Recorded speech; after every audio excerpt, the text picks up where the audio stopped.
In 1892, in the course of my research into aesthetics, I became interested in the physical properties of what we call grace. One of the most important characteristics of grace is that if we were to follow the body through space, its trajectory would form a line that has the essential aesthetic properties of continuity, symmetry, and regularity. I wanted to prove this with an experiment. I have fixed small lights that resemble electric jewelry onto the bodies of several dancers. I then filmed them as they danced in the dark under a red safe light, so that the photographic emulsion would record only the bright dots left by the lights on their bodies. The results were clear sinusoidal lines marking the trajectories taken by the head, shoulder, hip, knee, and ankle. 1, 2, 3, 4, 5, 6, 7, 8, and 1, 2. The path of the light and the movement of the hand is clearly visible. Once the action has been studied and corrected, it is important that the worker be instructed in its exact movements. A wire is shaped to the exact path of each movement and is mounted to its corresponding position on the machine. This kind of motion model is akin to the wake left by an ocean liner. When you stand at the stern of a liner and watch the wake, you can easily visualize the changes of its course. The motion model renders the path of a motion visible. It also allows for the user to appreciate the value of a particular motion. The motion model makes tangible the notion that time is money, and unnecessary motion is therefore money lost forever.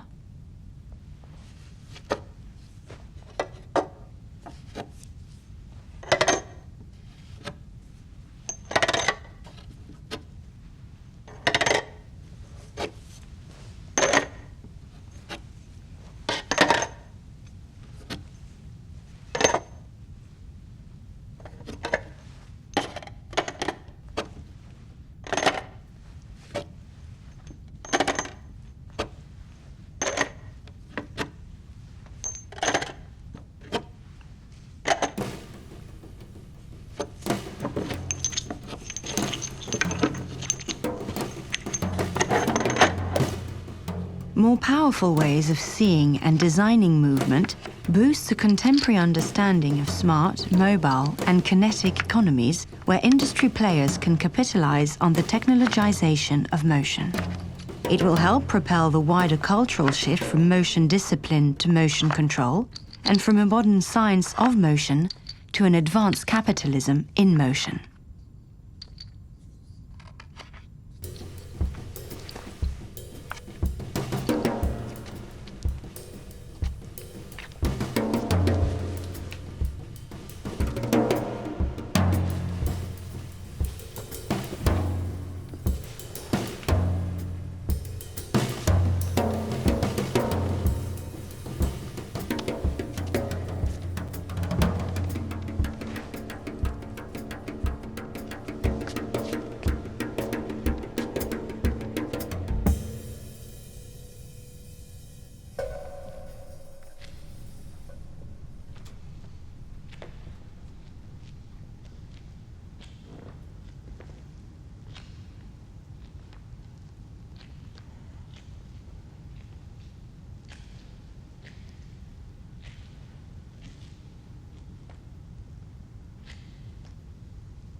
Eye movements reflect human thought processes.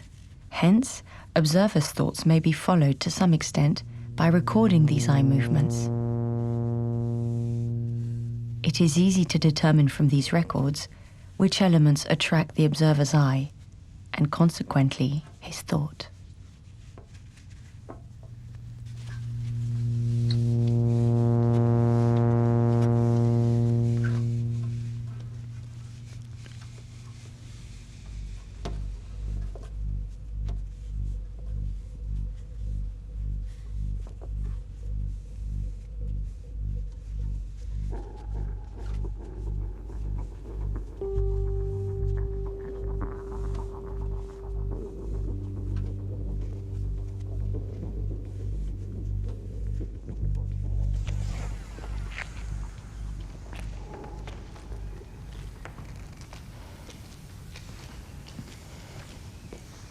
I created this map from the date book of a young woman living in the 16th arrondissement who made note of everywhere she went in Paris.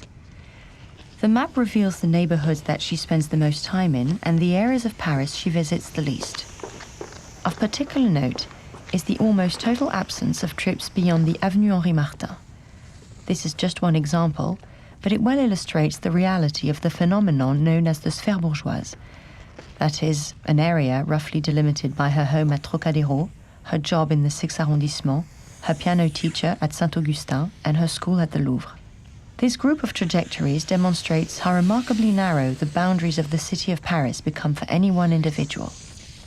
Our relationships, friendships, and work occupy an extremely small area of geography.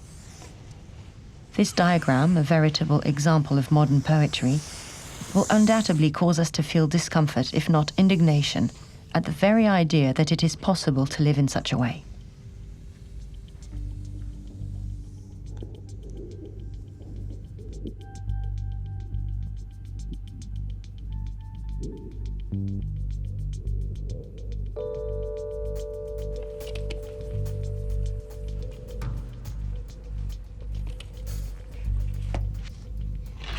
In 1979, several unrelated thoughts struck Judge Jack Love before he imagined the electronic tagging system for offenders. Libraries were using a system to ensure that books did not leave the premises unless they were checked out, and systems had recently been developed to localize animals electronically by means of tracking collars. The most important thought, however, according to Judge Love, came to him by chance while he was watching a Spider-Man cartoon. In this comic, the supervillain fixes an electronic device on the superhero's arm to track him. Nowadays, 250,000 of these tagging bracelets are in use at any one time in the USA, and they all come from a Spider-Man strip.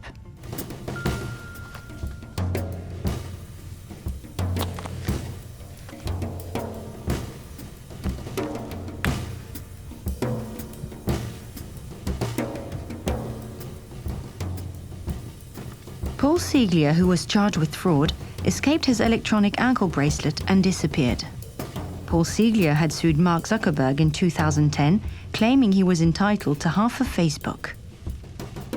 Marshals forced their way into Siglia's house on Sunday after a pre-trial services officer was unable to contact him. While conducting a security sweep of the home, the task force officers observed a handmade mechanism connected to the ceiling from which Siglia's GPS bracelet was hanging. The contraption appeared to have been designed with the purpose of keeping the bracelet in motion using a stick connected to a motor that would rotate or swing the bracelet continuously.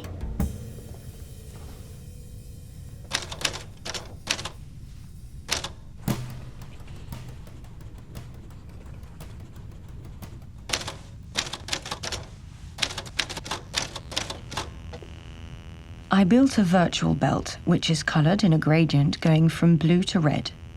The blue indicates a very innocuous sound, almost like a whisper. Moving closer to the edge of the fence, into the red zone, the whisper ramps up to the sound of a 747 at full throttle takeoff. If I'm a cow and I'm getting closer and closer to the edge of this virtual enclosure, then the electrodes in the device will also emit an electrical pulse as a warning that I'm getting too close to its boundary. In 20 years from now, sometime this century at any rate, instead of shocking animals with sound or electrical pulses, we will actually be stimulating them internally at the neurological level. At that point, virtual fencing may approach 100% effective control.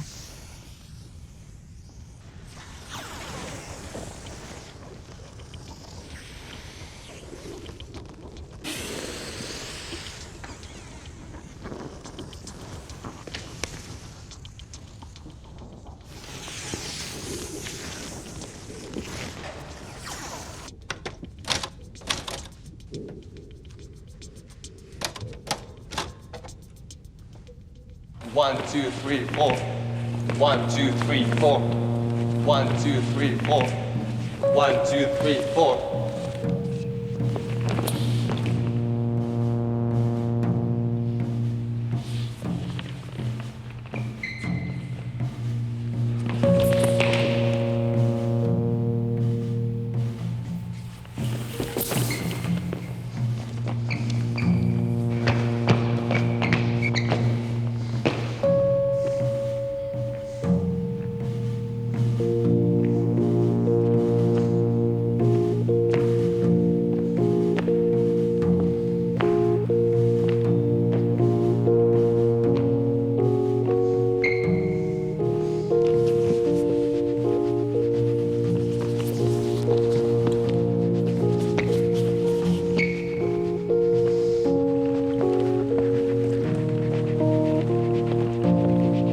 It's like looking in a global ocean for an object that may or may not be a fish.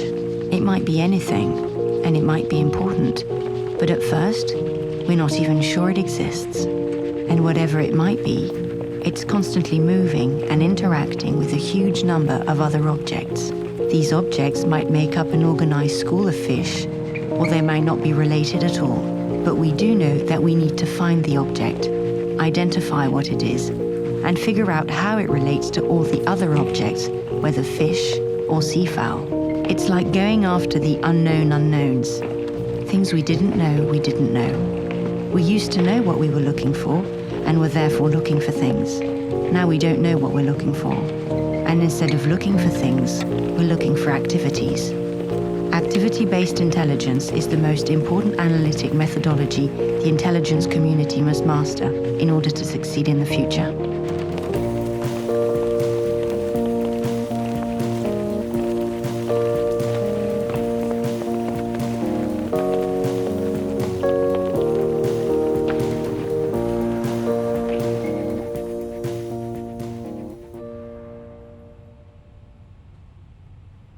On September 6, 2009, George Joachim walked onto the Columbia ice fields and disappeared. He traveled up the glacier until he encountered a crevasse field located at a ramp where the Athabasca Glacier meets the main ice field. Miraculously, he survived the crossing. Around the time he was exiting the field, a snowstorm escalated quickly, causing a whiteout. Joachim thought it would pass like the others. Instead, it continued for 3 days.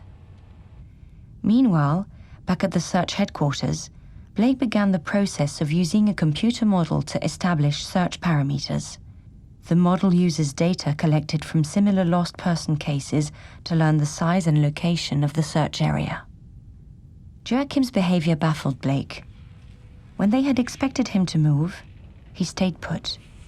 When they had expected him to wait out storms, he had been traveling in them.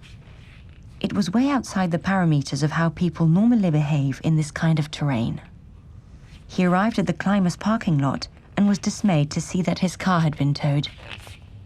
"Where's my car?" was the first thing he asked the park's visitors' safety team.